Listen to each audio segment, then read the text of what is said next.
الله أكبر الله أكبر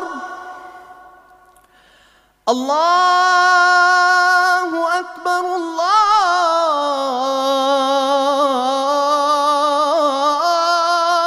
أكبر। নাখোদা মসজিদ কলকাতার প্রধান মসজিদ। এই মসজিদটি মধ্য কলকাতার পোস্তা বড়বাজার এলাকায় জাকেরিয়া স্ট্রিট ও রবীন্দ্র সরণির সংযোগস্থলে অবস্থিত।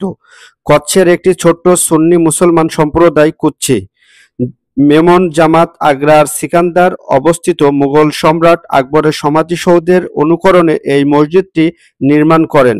কুচ্ছি মেমন জামাত সম্প্রদায়ের নেতা আব্দুর রহিম ওসমান এই মসজিদের স্থাপক। তিনি নিজে ছিলেন বিশিষ্ট নাবিক। নাখোদা শব্দের অর্থ নাবিক।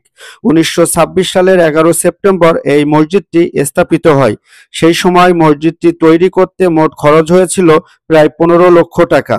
মসজিদটিতে 3টি গম্বুজ এবং 2টি মিনার রয়েছে যা 151 ফুট উচ্চ। এছাড়া অতিরিক্ত 25টি ছোট ছোট মিনার রয়েছে যা 100 ফুট থেকে 117 ফুট উচ্চ। মসজিদের প্রবেশপথটি ফতেপুর সিকরির বুলন্দ দরজার অনুরূপ। এটি তৈরির সময় টোলপুর থেকে গ্রানাইট পাথর আনা হয়েছিল। মসজিদের ভিতরে সূক্ষ্ম অলংকার ও শৈল্পিক কল্পনার একটি চমৎকার মিশ্রণ রয়েছে। আজ এই পর্যন্ত। সবাই অনেক বেশি ভালো থাকবেন। আসসালামু আলাইকুম সবাইকে।